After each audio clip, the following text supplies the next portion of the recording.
Continuamos en Sol de la Tarde. Bueno, ya tenemos en la línea telefónica al profesor, al doctor Pedro Luis Castellanos.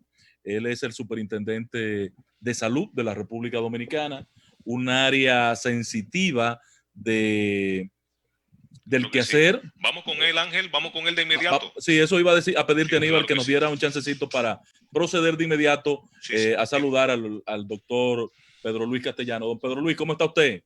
Buenas tardes, bienvenido. Abra el micrófono, doctor. Doctor.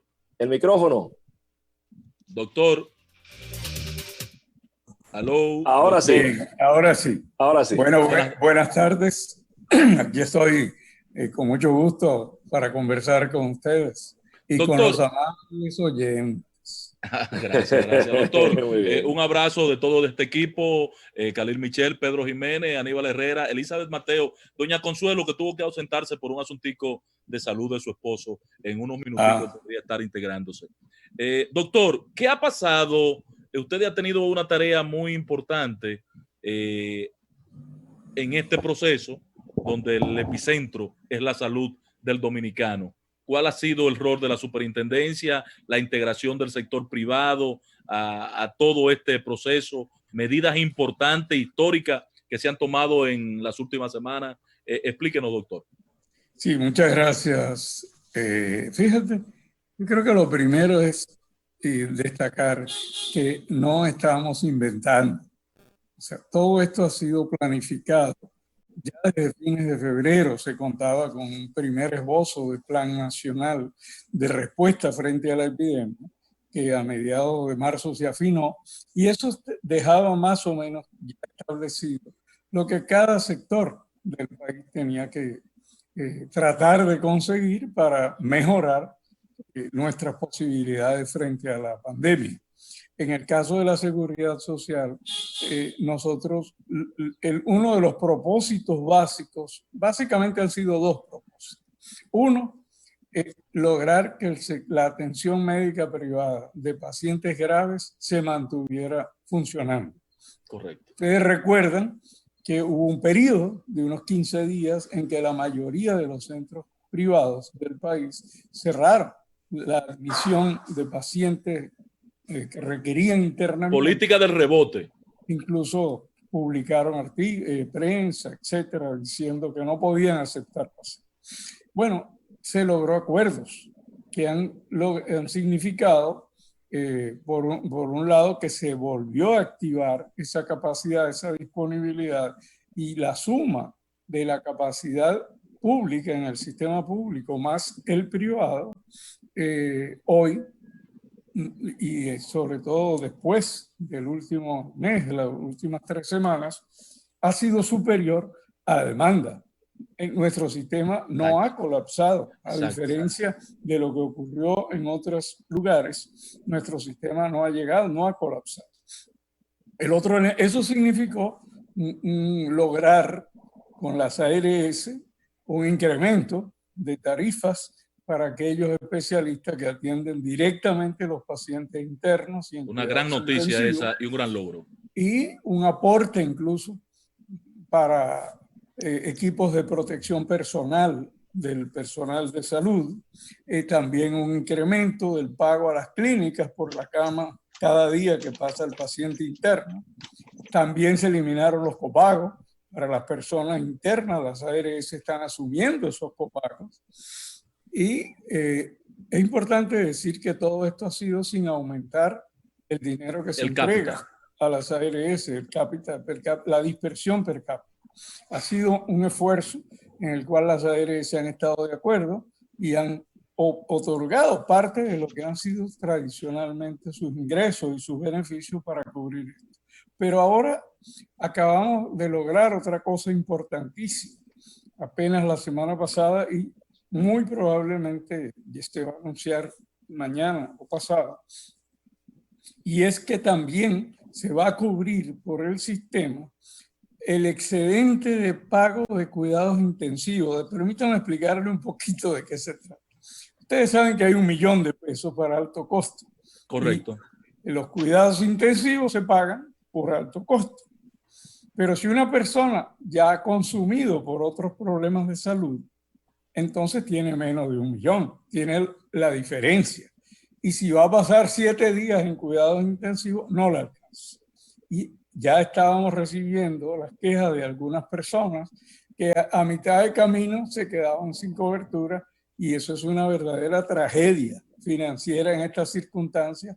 Bueno, en cualquier circunstancia, pero en esta, además de una tragedia económica que se traduce en una tragedia para el paciente, o sea, sobre la salud del paciente. Pues se ha logrado que se va a cubrir ese excedente también.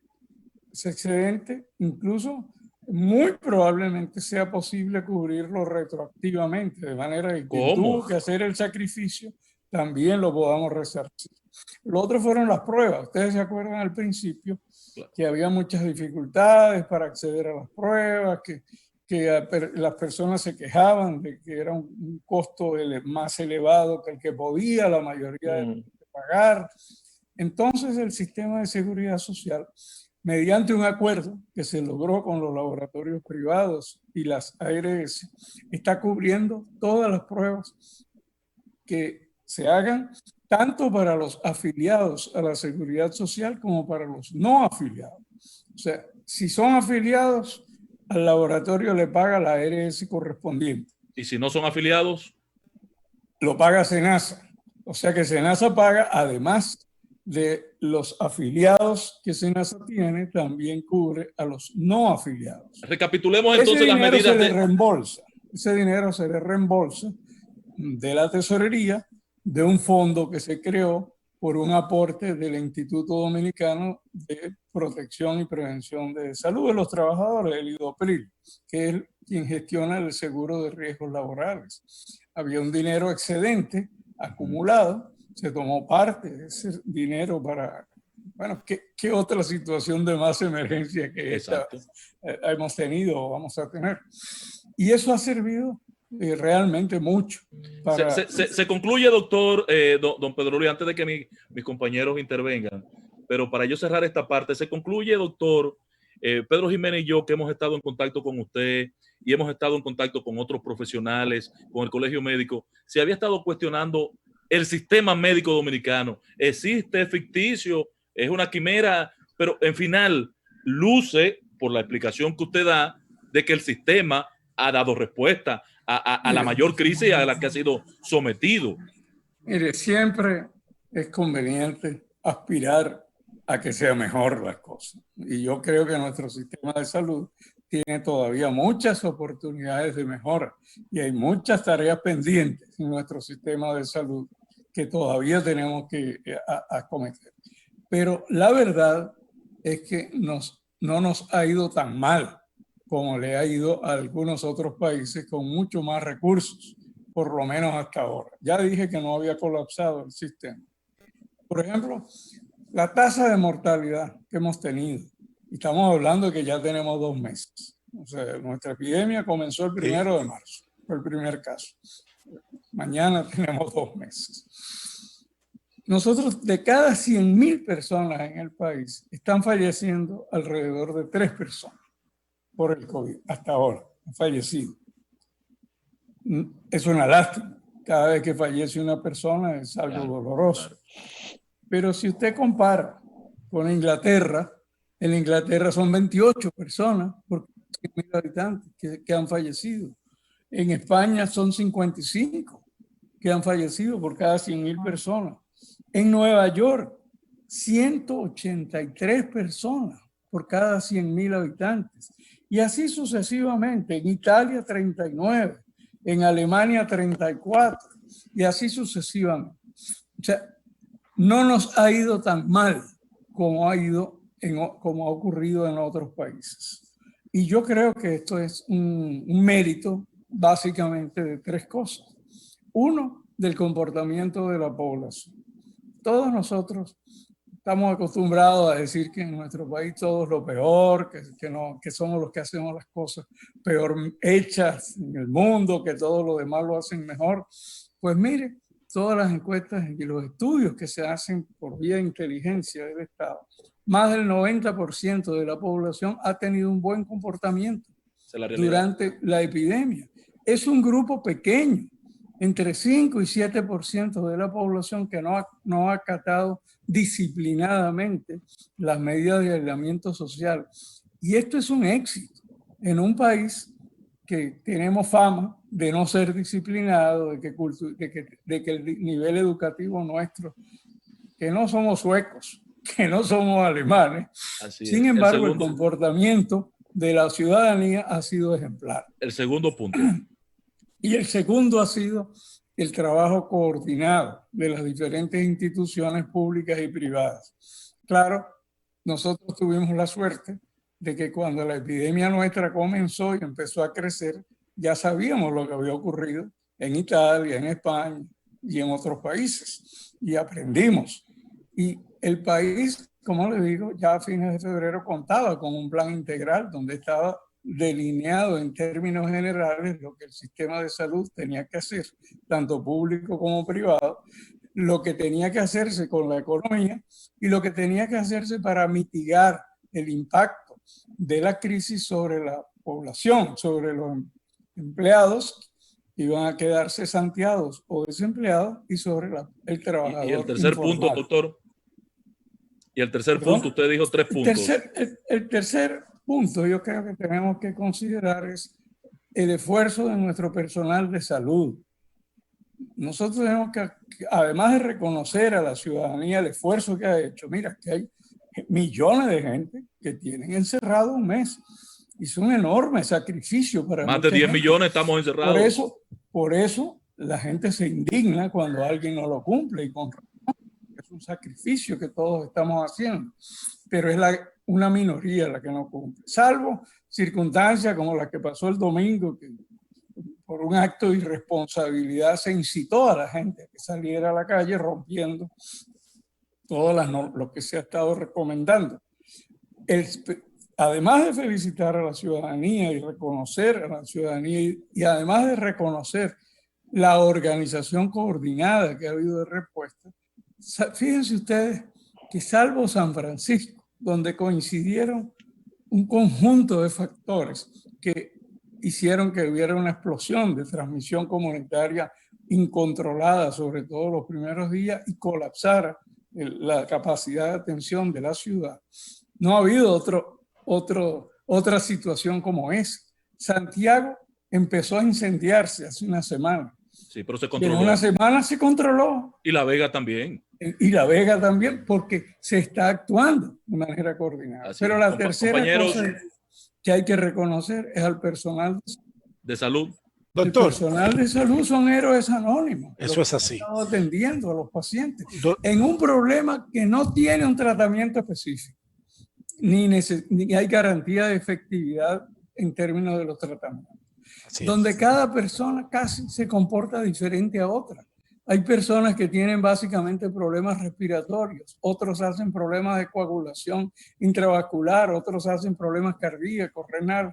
En ese contexto de dificultad, de conocimientos que el mundo todavía no tenemos, y los recursos escasos que todos sabemos Pedro que Jiménez sobra. Tiene una pregunta para usted, doctor. Los resultados, esa mortalidad que estamos teniendo, hay que atribuirla también al personal de salud.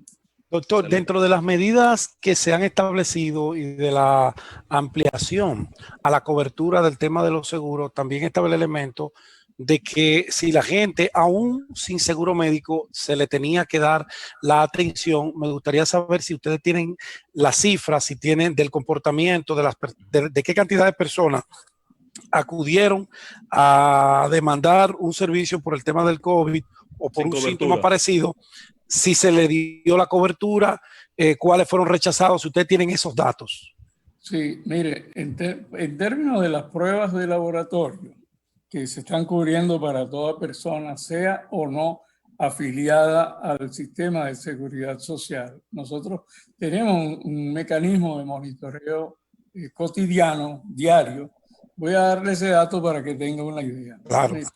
Al cierre de anoche, de ayer, las ARS habían autorizado 17.959 pruebas.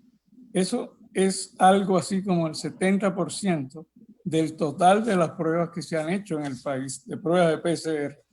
Y el otro 30% no está porque lo hace el Laboratorio Nacional de Fillón, donde tampoco se le cobra a la gente por hacer la prueba. Mire, de esas 17.959, digamos 18.000 para el número redondo, pruebas, 1.343 han correspondido al régimen subsidiado. O sea, gente que es pobre, que no cotiza, que no contribuye al sistema. 158 han sido afiliados a los planes de pensionados y jubilados, que ustedes saben que están también dentro de él. Y 730 han sido personas no afiliadas al sistema de seguridad social.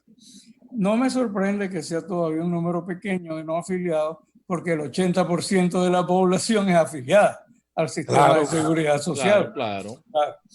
Eso significa que el sistema ha autorizado pagos por 77.223.700 pesos, solo por concepto de prueba PCR. Solo por concepto de prueba en laboratorios privados. En laboratorios privados. Ahora, esta semana estamos trabajando para que el sistema también le pague al Laboratorio Nacional de Fillón, porque nos parece justo que el Laboratorio Nacional de Fillón, si hace pruebas a personas afiliadas, también el sistema le cubra ese gasto. Sí, realmente no se está haciendo distinción en términos de las pruebas para cubrirlas, si la persona es afiliada o no.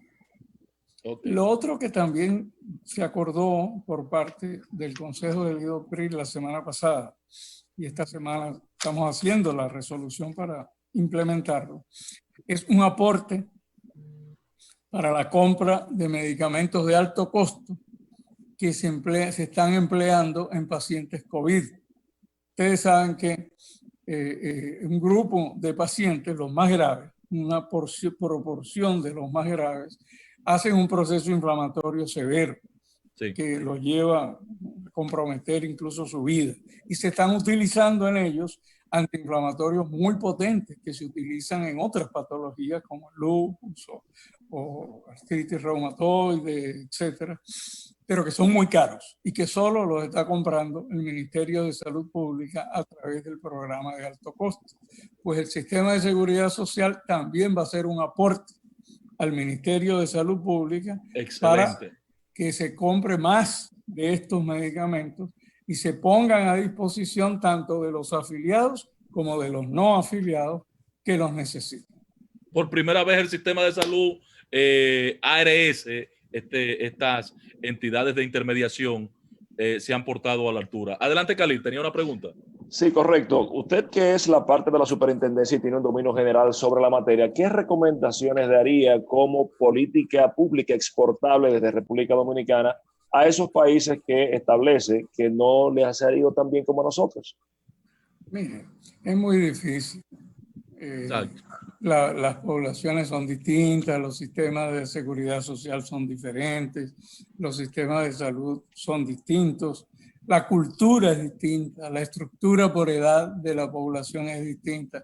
Yo creo que no debemos asumir que lo hacemos mejor que otros países. Lo importante es que lo estamos haciendo bien. Exacto. Y que nos está yendo bien. O sea, cuánta sabiduría, Dios mío. Si a un país no le fue tan bien, lo que tenemos es que sentirnos tan adoloridos como ellos, porque no tuvieron la oportunidad. Sobre todo cuando hablamos de Nueva York o de España, donde sabemos que hay importantes colonias de dominicanos. Y muchas de estas familias. Muy impactado, doctor, lo de Nueva York. Nos vamos a poner la mano en la cabeza cuando veamos los números. Doctor, no nos alegramos de que a otro país, bueno, tenga números más difíciles, más duros. Ni nos vanagloriamos de esto, de que nos esté yendo mejor que otros. Claro que lo importante es que estamos haciendo lo que hay que hacer y lo estamos haciendo bien, y la población puede tener confianza de que las medidas que se están adoptando están dando resultados, pero no podemos suspenderlas ahora. Eso si para las allá. suspendemos ahora, puede ocurrir un rebote y perder todo lo que hemos logrado ganar con este una involución, encerramiento de la población y de la sociedad. ¿Usted cree que todavía no estamos en capacidad de abrir algunas áreas del sector productivo de manera parcial? Todavía no estamos. Mire, hay áreas que están funcionando, que no han cerrado. Toda la línea de producción de alimentos y distribución de alimentos se ha mantenido abierta, lo han visto. Los supermercados, los colmados que venden alimentos, las industrias que procesan alimentos, el transporte de alimentos. Y de manera que esa es la primera rama que en realidad no ha cerrado. Lo que se ha hecho es protegerla para que la población... Ustedes no se han dado cuenta que no ha habido carestía de alimentos. Hoy comenzó a verla así. Sí, Pero algunos renglones se han ido aprovechando, doctor. Sí, no, hay una especulación que es otra cosa. Sí. Y acaparamiento. Pero doctor, en el país no ha habido. Hoy yo vi en Nueva York, porque me lo mandaron, una manifestación de 12 cuadras de gente pidiendo: yo quiero comer, quiero comida, necesito comida. Eso no es la situación. En esa analogía, doctor, para plantear lo que Pedro refiere, si no aperturamos de manera organizada y dirigida, yo vi hoy comercios de diferentes sectores en la parte periférica a la capital que comenzaron a aperturar. Entonces, no es prudente que el gobierno comience a dirigir la apertura, doctor. No es prudente abrir ahora. Se está haciendo estudios, hay varios escenarios que se están trabajando. Por un lado, desde el punto de vista económico, el Ministerio de Economía y el grupo sector económico del gobierno ha estado trabajando varios escenarios de apertura progresiva de distintas ramas de la economía. Obviamente eso va a depender del comportamiento de la epidemia y dónde está ubicada cada empresa, si en ese sitio hay una intensa transmisión o no, el tipo de actividad que desarrollan, si puede guardarse... El contacto social interno dentro de la empresa. Exactamente, si puede guardarse distancia entre los trabajadores, pero se están estudiando ya escenarios. Okay. Pero el otro escenario importante para hacer eso es el escenario de la población, del comportamiento. Mire, ¿qué es lo que va a ocurrir una vez que se empiece a abrir las actividades económicas? Va a haber 3 tipos de población que tenemos que tener claro lo que va a ocurrir. Primero grupo, los que salgan positivos, porque se va a seguir buscando las personas positivas para tratarlas, para estudiar sus contactos, etc. Esas personas positivas tienen que ser aisladas y eso no es opcional, eso es obligatorio. Ese es un aislamiento sanitario, es una cuarentena sanitaria. ¿Cuánto tiempo? Hasta que tengan 2 pruebas negativas, que demuestre que ya no son contagiantes para otras personas. Segundo grupo. Personas que son altamente vulnerables y que ya sabemos que si se enferman, la probabilidad de que hagan un cáncer grave es muy alta. ¿Quiénes son esos? Personas que tienen cáncer, que están recibiendo quimioterapia o radioterapia, personas que tienen enfermedades debilitantes, por ejemplo, personas que tienen diabetes descontrolada, que no está bien, daños renales, o que tienen insuficiencia renal, o que tienen afecciones respiratorias crónicas que afectan, en fin, personas que tienen una mayor susceptibilidad y vulnerabilidad. Esas son alrededor de 500,000 personas en el país. Nosotros hemos estado trabajando esos escenarios. Esas personas van a tener que quedarse voluntariamente guardadas. Porque el punto clave en estos 2 grupos es impedir que un grupo tenga contacto con el otro.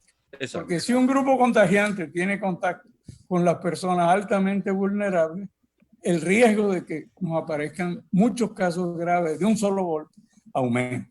Finalmente, el tercer grupo son los que no están en ninguno de esos 2 grupos. Y esos son los que tienen que irse reintegrando progresivamente al ambiente de trabajo. Pero, ¿cómo se van a... ¿Y cómo lo sabemos con esta limitación de pruebas, doctor?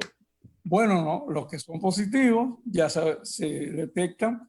Estoy hablando de los que se van a seguir buscando. Y los que tienen otras patologías, estamos tratando para saber quiénes son. Ya les dije que son alrededor de 500,000 de personas que se han ido identificando. Los que no entran en esos 2 grupos pueden irse incorporando, no ahora, cuando se empiece a abrir la economía. Pero ¿en qué condiciones?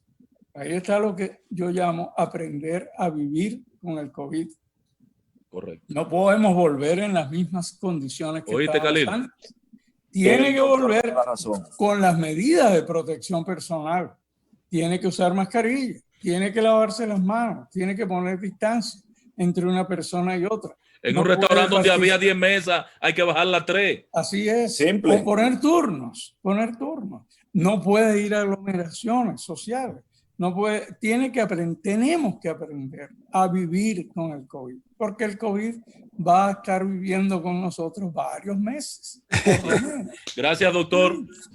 Gracias. Don Pedro Luis, gracias. La verdad que Gracias con a usted ustedes. se aprende, se entiende, usted tiene esa vocación de comunicar. Exactamente, Pedro. Gracias, doctor, por haber estado con nosotros. Muchísimas gracias a Nos ustedes. distingue sobremanera. Bueno, señores, vamos a la pausa. Regresamos de nuevo.